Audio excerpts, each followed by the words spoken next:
First ever factory outlet, Chandanagar, Mukunda Jewelers, opening soon. No making charges.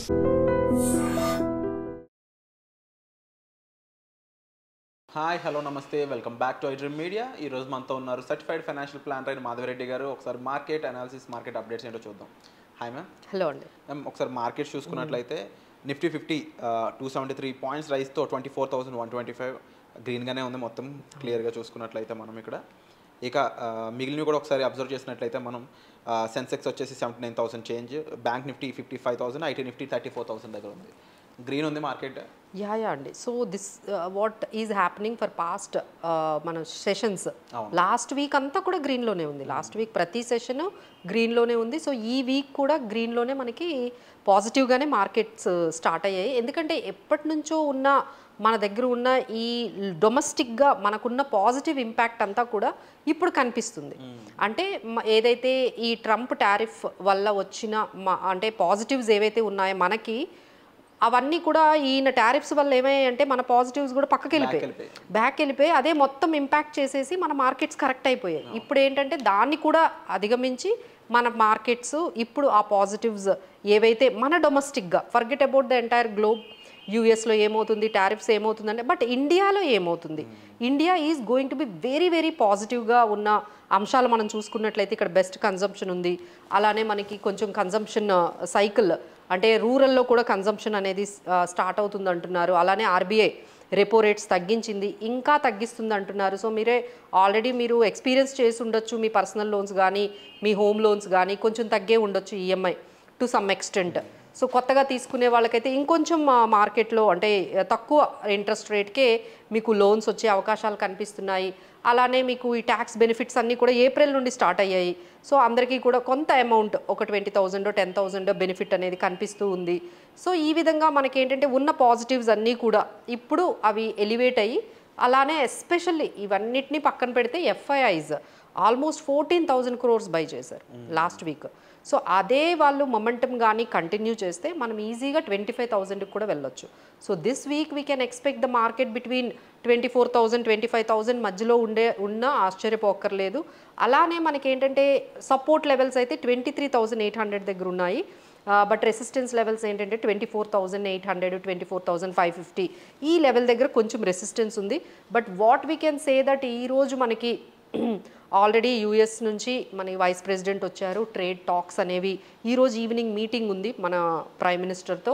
ఈ మీటింగ్లో ఏదైనా positive outcome, ఏదైనా మంచి ఇన్ఫర్మేషన్ ఇండియా గిఫ్ట్ ఏమైనా ఇచ్చే ఛాన్స్ ఉందంటారు? అఫ్ కోర్స్ ఎందుకంటే వాళ్ళ ఒక్క చైనాతో తప్ప అండి, I don't feel any other కంట్రీతో వాళ్ళు టారిఫ్స్ విషయంలో అంత అగ్రెసివ్గా లేరు ఎక్సెప్ట్ చైనాతో మాత్రమే యూఎస్ చాలా ఒక థ్రెట్ కింద చూస్తున్నారండి. ఇప్పుడు 245% అంటే what does it mean by that? అది అసలు వినటానికే అసలు ఇంపాసిబుల్. 245% డీల్స్ వద్దు అని చెప్పినట్టే అంటే వాళ్ళు వేశారు, వీళ్ళు వేశారు కదండి. దిస్ ఇస్ వాట్ ఏంటంటే ఫస్ట్ వాళ్ళు కూడా 54%, చైనాతో కూడా ఆల్మోస్ట్ ఒక 125%తో ఆగిపోయారు. ఎప్పుడైతే చైనా మళ్ళీ రిట్రాటియేట్ చేసి వాళ్ళ మీద యూఎస్ గూడ్స్ మీద వేసిందో వీళ్ళు మళ్ళీ 245%.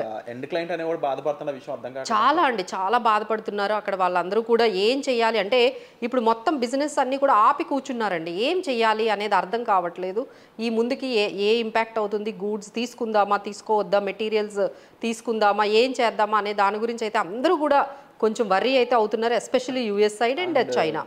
కొన్ని న్యూస్ పేపర్స్ హిందూ కానీ క్రానికల్ కానీ రాస్తున్నవి ఏంటి అంటే, this is the right time, right opportunity for Indian business people definitely to collaborate with American companies అని చెప్పి. అవును. ఎందుకంటే ఇప్పుడు వాళ్ళు చైనాతో ఎప్పుడైతే అంత ట్రేడ్ వార్లో డైరెక్ట్ అయిపోయారో, ఇక మిగతా కంట్రీస్తో ఎలా అయినా they have to have some cordial relationships మిగతా కంట్రీస్తో.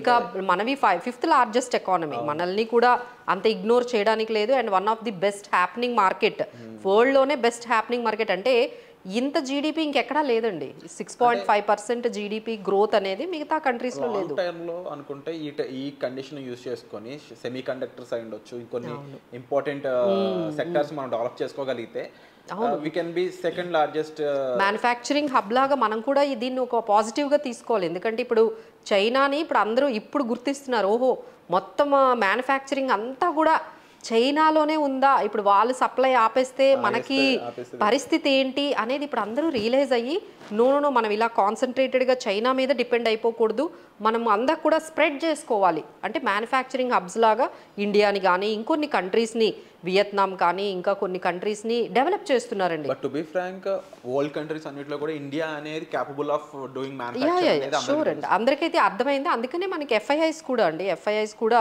ఆల్మోస్ట్ 14,000 crores పాజిటివ్గా బై చేస్తున్నారంటే ఇప్పుడు కూడా బై చేస్తారు. అంటే బికాజ్ ఈ మొత్తం ట్రేడ్ వార్లో పాజిటివ్గా ఎక్కువగా అయింది మన ఇండియాకని చెప్పొచ్చు. So this is what markets కూడా, అంటే మిగతా మార్కెట్స్ అన్ని నెగిటివ్లో ఉన్న మన ఇండియన్ మార్కెట్స్ ఆ అంటే టారిఫ్స్ ముందు ఎలా అయితే ఉండిందో ఇప్పుడు టారిఫ్స్ తర్వాత మొత్తం రికవరీ అయిపోయిందండి. ఆల్మోస్ట్ 6.5% నుంచి 7% వరకు మార్కెట్స్ అక్కడ నుంచి లోయెస్ట్ నుంచి రికవరీ అయిపోయి అసలు బ్యాంక్ నిఫ్టీ అయితే ఆల్ టైమ్ హైకి రీచ్ అయిపోయింది. So this is one thing positive అయితే అన్నిటికీ మనకి వెళ్తూ ఉంది. ఇంకొక పాజిటివ్ ఏంటంటే మనకి Q4 రిజల్ట్స్ కూడా కొన్ని ఇంప్రెసివ్గా వచ్చాయండి. లెట్స్ ఏ ఎగ్జాంపుల్, ఇది మనం చాలా ఇంపార్టెంట్గా చెప్పుకోవాలి. ఈరోజు కూడా కొన్ని అనౌన్స్ చేశాయి companies like Tata investment corporation అని, Mahindra logistics, Alok industries. So above estimates అంటే మంచి రిజల్ట్స్ ఇచ్చినవి ఏంటంటే ICICI bank, HDFC bank, Yes bank, Justdial, Mahindra EPC, ఈ కంపెనీస్ చాలా మంచి రిజల్ట్స్ని పోస్ట్ చేసాయండి. అలానే HDFC life, HDFC AMC, Jio finance are given very good results. And below estimates అంటే కొంచెం ఈ ఐటీ కంపెనీస్ వాటి మనం ఎక్స్పెక్టేషన్స్ తగ్గట్టుగా గైడెన్స్ అనేవి ఇవ్వలేకపోతున్నాయి బికాస్ ద ఎక్స్పోజర్ టువర్డ్స్ యూఎస్లో అక్కడ స్లో డౌన్ అవుతుంది. అక్కడ ప్రాజెక్ట్స్ ఏమైనా కొంచెం ఇండియన్ ప్రాజెక్ట్స్ ఏమైనా ఇంపాక్ట్ అవుతాయా, ఎక్స్పాన్షన్ ఎలా ఉండబోతుంది అంటే ఫ్యూచర్ గ్రోత్ ఏమైనా ఇది ఇంపాక్ట్ అవుతుందా ఐటీ ఇండస్ట్రీకి అన్నట్టుగా మనకి కొంచెం ఇన్ఫోసిస్, విప్రో, టీసీఎస్ ఇవైతే కొంచెం టాటా ఎలక్సే ఇలాంటి కంపెనీస్ కొన్ని అయితే నెగిటివ్గా కొంచెం బిలో ఎస్టిమేట్స్ అయితే రిటర్న్స్ అంటే వాళ్ళ క్వార్టర్లీ రిజల్ట్స్ అయితే పోస్ట్ చేయండి. సో దిస్ ఈజ్ ఓవరాల్గా ఈ Q4 రిజల్ట్స్ కానీ, ఆర్బీఐ రెపో రేట్ తగ్గించడం కానీ, మన ట్యాక్స్ డిడక్షన్స్, రిబేట్స్ ఇవ్వడం కానీ ఈ మొత్తం కూడా ఇప్పుడు పాజిటివ్గా మనకి టర్న్అవుట్ అయ్యాయి. దాంతో మనకి ఎఫ్ఐఐస్ కూడా యాడ్ అవ్వడంతో I think we're doing the best. అంటే మొత్తం వరల్డ్లోనే అన్ని స్టాక్ మార్కెట్స్తో కంపేర్ చేసుకుంటే లాస్ట్ 1 వీక్లో బెస్ట్ రికవరీ అయింది మన మార్కెట్స్. అండ్ డెఫినెట్లీ ఫండమెంటల్గా స్ట్రాంగ్ ఉంది. ఎస్ అండ్ డెఫినెట్లీ ఈ ఇయర్ అనేది కొంచెం వాలటైల్గా ఉండే ఛాన్స్ ఉందంట. అవునండి, ఇంకా థ్రెట్ అనేది కంప్లీట్గా పోలేదు. అంటే మనము టాప్ అంటే నిఫ్టీ హైయెస్ట్ పీక్ అంటే 26,277, ఇంకా మనం ఇప్పుడు 24,500 ఈ రేంజ్లో ఉన్నాము. సో ఈ మంత్ మేబీ 25,000 ఇలా కానీ రీచ్ అయినట్లయితే so we cannot expect V shape recovery. అంటే ఒకేసారి మనకి టాప్కి వెళ్ళలేమండి, బట్ బట్ ఏంటంటే స్టెప్ బై స్టెప్ మనము అక్కడికైతే ఇన్ ఫ్యూచర్లో మనం వెళ్ళొచ్చు. సో అలానే రీటైలర్ పార్టిసిపేషన్ కూడా కొంచెం పెరుగుతూ ఉంటే definitely we can see that ఈ ఇయర్ ఎట్లా లేదన్నా మనం మళ్ళీ ఆల్ టైమ్ హై ఏదైతే 25,000-26,000 మధ్యలో అయినా క్లోజ్ అయితే then we can recover all our losses what we had in this year. So ఇది మరి గోల్డ్ మీద ఏ ఇంపాక్ట్ ఇవ్వచ్చు అంటారు? ఇది మొత్తం ఏంటంటే అంటే ఈసారి గోల్డ్కి చాలా పాజిటివ్గా అయ్యాయండి. అంటే ఎప్పుడైతే ఎకానమీలో కానీ లేకపోతే ఇలాంటి అన్సర్టనిటీ సిచ్యువేషన్స్ గ్లోబల్లోనే ఎకనామికల్గా కొంచెం స్లో డౌన్ అవ్వడం కానీ, అన్సర్టనిటీ కానీ, కన్ఫ్యూజన్ కానీ ఉంది అంటే మనం సేఫెస్ట్ హెవెన్ గోల్డ్ వైపు వెళ్తాము. ఇంకొంత యుఎస్ డాలర్లో కూడా పెట్టేవాళ్ళు, అది కూడా చాలా సేఫ్ అని యుఎస్ డాలర్లో పెట్టేవాళ్ళు. కొంత అమౌంట్ బాండ్స్లో కూడా పెట్టేవాళ్ళు, అంటే US bonds, gold, US bond ట్రెజరీస్లో పెట్టేవారు. కానీ ఈసారి ఏమైందంటే అక్కడ యుఎస్ డాలర్ కూడా వీక్ అయిపోతుంది. People have lost maybe the confidence in US economy because of Trump impact as well as the dollar. First time dollar index 3 years లోకి వెళ్ళిపోయిందండి. Dollar index 3 years లోకి వెళ్ళింది. అలానే బాండ్ ఈల్డ్స్ కూడా పడుతున్నాయి. So ఇమీడియట్గా money అంతా ఇంకెక్కడుంది, there is no other option. So money అంతా కూడా గోల్డ్కి ఫ్లోట్ అవుతూ ఉంది.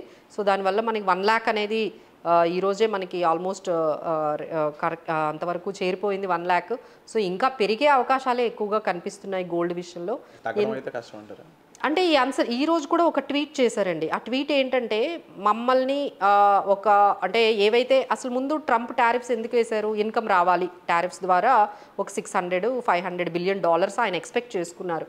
కానీ వాళ్ళు ఒక లిస్ట్ ఇచ్చారనమాట, మమ్మల్ని కాదని అంటే కొంత అమౌంట్ అనేది మాకు కావాల్సినట్టుగా రాకుండా ఈ ఎక్సైజ్ సబ్సిడీస్ ద్వారా ఇలాంటి లిస్ట్ ఒకటి పంపించారు ట్రంప్, ఇప్పుడే ట్వీట్ చేశారు. కట్టకుండా ఆయనకి టారిఫ్స్ కట్టకుండా చాలా తప్పించుకొని తిరుగుతున్నాయి చాలా కంట్రీస్ అని చెప్పేసి ఆయన మళ్ళీ కూడా ఆ కంట్రీస్ మీద ఆయన కొంచెం నిరుత్సాహం అనేది చూపించారు. సో ఆయన ఎక్స్పెక్ట్ చేసినట్టుగా అంత $1 బిలియన్ అన్ని $1 బిలియన్ వస్తాయి అనేది క్వశ్చన్ మార్కేనండి. ఎందుకంటే ఎవరి కంట్రీని వాళ్ళు ఇంకొక మార్గాలు వెతుక్కుంటారు కదా. ఇప్పుడు మీరు క్లోజ్ చేసేసారు, so they will see other options how they can do the trade. So అది ఆయనకి నచ్చడం లేదు. So these are all things.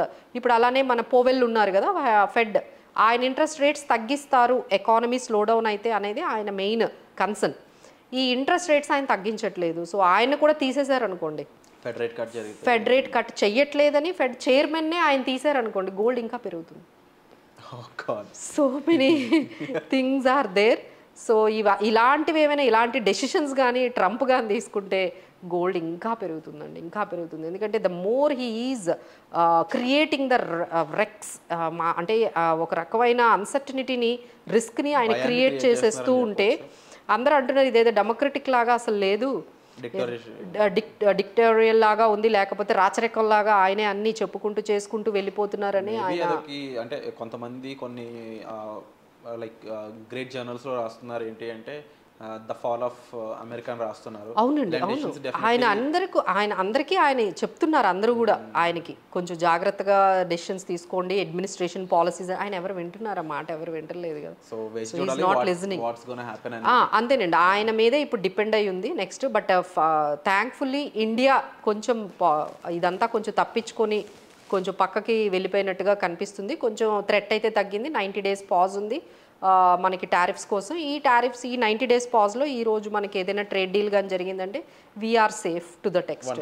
So విన్నారు కదండి లేటెస్ట్ అప్డేట్స్ అన్నీ కూడా. సో మీరు ఇన్వెస్ట్మెంట్స్లో ఉండాలి అనుకున్నట్లయితే మాత్రం ఒక రైట్ ప్రొఫెషనల్ ద్వారానే ఇన్వెస్ట్మెంట్ విషయాల్లోకి వెళ్ళండి. అండ్ ఇవన్నీ కూడా సబ్జెక్ట్ టు మార్కెట్ రిస్క్ కాబట్టి a professional can help you handle better అని చెప్పొచ్చు. కాబట్టి మీరు తప్పకుండా ఒక ప్రొఫెషనల్ ద్వారా అయితే ఇన్వెస్ట్మెంట్స్లోకి వెళ్ళొచ్చు. అలాగే వచ్చే ఎపిసోడ్లో మళ్ళీ కలుద్దామండి. Thank you so much.